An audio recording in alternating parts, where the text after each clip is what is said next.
Okay, so we have just at the top here, these are things you should probably remember from National 5. So the 4 different types of gradient that you remember from last year are obviously sloping upwards positive, downwards negative, horizontal line has got 0 gradient, and then your vertical line is undefined. So these last two in particular are really important for higher. In addition to that, you've got the gradient formula, which we remember from National 5, so y2 minus y1 over x2 minus x1, and then we have the two different types of straight line equation that you can use. So if you've got the gradient and the y-intercept, you can use y equals mx plus c, but if you don't have the y-intercept, then you would need to use y minus b equals mx minus a, but you need a point which lies on the line. These two here, distance formula and midpoint formula. Distance formula, you actually may have covered this in National 5 or maybe even in second year. So it's to calculate the distance between 2 points. It's basically just Pythagoras using coordinates. And then the midpoint formula. So midpoint formula really is just going to calculate the halfway point, the centre point between any 2 points, just by adding x coordinates together and dividing by 2, and then adding the y coordinates together and dividing by 2. So basically, to start off with, most of this should be revision from before. So the very first example is to calculate write down the gradient and the y-intercept of each of these lines. So if we look at the first one is already in the form y equals mx plus c, so you know your gradient's there and y-intercept is here. So we can straight away just write down the gradient's equal to 3, and then the y-intercept, now we need to write it probably in coordinate form, okay, so the y-intercept would be 0, negative 2. So that's the gradient and the y-intercept for the first one. Second one, it looks like it's in the form y equals mx plus c, but we need to be careful here because the x term is actually here and the number term is here, so it's kind of back to front. So this is our gradient here in front of the x. So for this one here, we would write down m equals negative 3 over 4, so that's your gradient, and then c equals 5. And if we write that in coordinate form, we can write that as 0, 5. And then the very last one is it's not in the form y equals mx plus c, so we need to do a wee bit of rearranging here. So what I would probably do for this one is I'd probably move the negative 3y over to this side, so it's change side, change sign. So we write it as 4x plus 2 equals, if we move the negative 3y over to that side, it's going to give you positive 3y. Then what I would do is obviously divide both sides by 3. The 3's there. And then we're going to write it the other way around here, so I'm going to write it as y equals, and if we divide both of these terms by 3, 4 over 3, so it's 4/3 x plus, and then 2 over 3, 2/3. Alright, so it's a wee bit of, let's change the subject basically. So we've changed the subject to y, and then we can see quickly what the gradient is and the y-intercept. So the gradient in this case is 4/3, and the y-intercept again is 0, and it's 2/3. It's not very nice, a fraction, but we'll just write it as 0, 2/3. Okay, so you probably have covered that before. So if it's in the form y equals mx plus c, then gradient is fine, y-intercept we can see, but if it's not in the form y equals mx plus c, we have to rearrange it into that form first before we can state the gradient and the y-intercept. Alright, so that's page 1. Moving on to page 2, we have the working out the equation of each of the lines. Now these ones at the top here in example 2, they're quite straightforward because you can see in both cases you're actually given the y-intercept. So you've got the y-intercept is 0, 6 here, and the y-intercept is 7 in the second one. So we can actually just use y equals mx plus c because you've got the c value already, but we do need to work out the gradient. Okay, so what I would suggest is, you've probably done this before, well you definitely will have done before last year. Write down the two coordinates, label them x1, y1, x2, y2, and then use our gradient formula. So it's y2 minus y1 over x2 minus x1. Okay, and that's something we need to remember. That one that's not given to you in the formula list at higher, so you do need to remember it. It's going to come up time and time again. So we substitute the points in, we're going to have y2 minus y1, so that'll be 8 minus 6 over, and then 4 take away 0 in the bottom. So 8 take away 6 is 2, 4 take away 0 is 4. Now it's 2 over 4, but we have to simplify that. So if it's 2 over 4 and it's a fraction, you really need to divide top and bottom by 2 there, so it would be a half. Alright, so that's our gradient. Now, as I said earlier on, we know the y-intercept is 6, so we know that c equals 6. Try and squeeze this in here.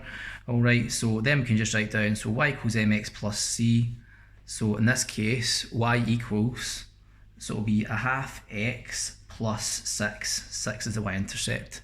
So that's the equation of that line. If we look at the second one, now this one we're not actually given the coordinates. Well, we are given the coordinates, but it's not really stated like that. But obviously just be careful. Remember, if it's lying on the y-axis, then the coordinates is going to be 0, 7. Alright, obviously 0 is the x-coordinate, and this point lies on the x-axis, so that's going to be 5, 0. So we get 0, 7, 5, 0, and then we just repeat the process. So work out the gradient. So x1, y1, x2, y2, m equals y2 minus y1 over x2 minus x1. Substitute the points in, so it's going to be 0 take away 7 over 5 take away 0. So 0 take away 7 is negative 7 over 5 take away 0 is 5. It's an improper fraction, but I would just leave it like that. So write it as negative 7 over 5, and that's the gradient. What you should obviously notice as well between the two straight lines is this one's got a positive gradient, it's sloping up the way, and this one, as we've seen now, we've calculated it as well, the gradient's negative, it's sloping down the way, so you should expect it to be a negative value. So it's negative 7 over 5. Y-intercept is 7. So then we can write it as, just as we did before, y equals mx plus c. So y equals negative 7 over 5 x plus 7. And that would be the equation of that line.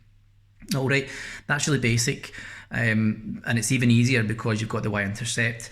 If you now look at example 3, then you'll notice you've got 2 points, but you're not given the y-intercept because none of the points have a 0x coordinate, so it's 4, 7 and 2, 13, so they're not on the y-axis. This is the most common one that you probably get in National 5. You probably got it in your National 5 exam. So your 2 points, x1, y1, x2, y2. So we've got gradient equals y2 minus y1 over x2 minus x1. So we've got 13 take away 7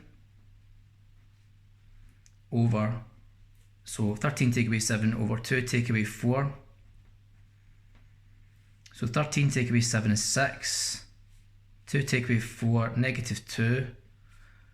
And then you go 6 over negative 2, so that's negative 3. Alright, so the gradient in that line is going to be negative 3. Right, so we've got our gradient, and then we just need to pick one of the points. Doesn't matter which one you pick. So we then start off with y minus b equals mx minus a. So I'm going to pick, for example, just pick the first point, okay? So if we pick the first point, I'm trying to squeeze a bit of work in here. So a equals 4, 7. Alright, so then I would call that A and B. So if you want, you can label them A and B. So that's your A, that's your B. So it's going to be y take away 7 equals negative 3 bracket x take away 4. Okay, so we then get y take away 7 equals negative 3x. Just be careful here, you've got a negative times a negative, so it's plus 12. Okay, and then move the 7 over to this side, so it's going to become y equals negative 3x plus 12 plus 7, okay, and then just tidy that up, so you're going to have negative 3x plus 19, okay, and that's the equation of the line, y equals negative 3x plus 19. Okay, so that's a really standard question. 4 is find the equation of the line, join the 2 points again, but we need to write it in this form, ax plus by plus c equals 0. Now this form here is a very important form for higher. You quite often have to write them, the equation of a straight line like this, so it's important we can rearrange it. This last line, it really just is the very last line, so everything up to that point is exactly just as we did before there. So we've got our 2 points this time, so again C and D, call it x1, y1, x2, y2, gradient equals y2 minus y1 over x2 minus x1, so it's going to be 5 take away 2 there, over 6 take away negative 3. Now I'd probably keep that in a wee bracket there just to be careful, so we're going to have 6 take away negative 3 like that. Let me see that. So that's going to give you 3 over 6 take away negative 3, double negative there gives you plus, so it's going to be 6 plus 3, so that's 9. And then 3 over 9 again is a fraction, which we need to simplify, so divide top and bottom by 3, so it's 1/3. So that's our gradient in that case. when the gradient is a fraction, it's not as easy as the previous one, but just a whole number. It's still easy to do. It's still, we still apply the same process. We just have to be more careful. Right, pick the first point again, C. So C is -3, 2. Okay, label that A and B.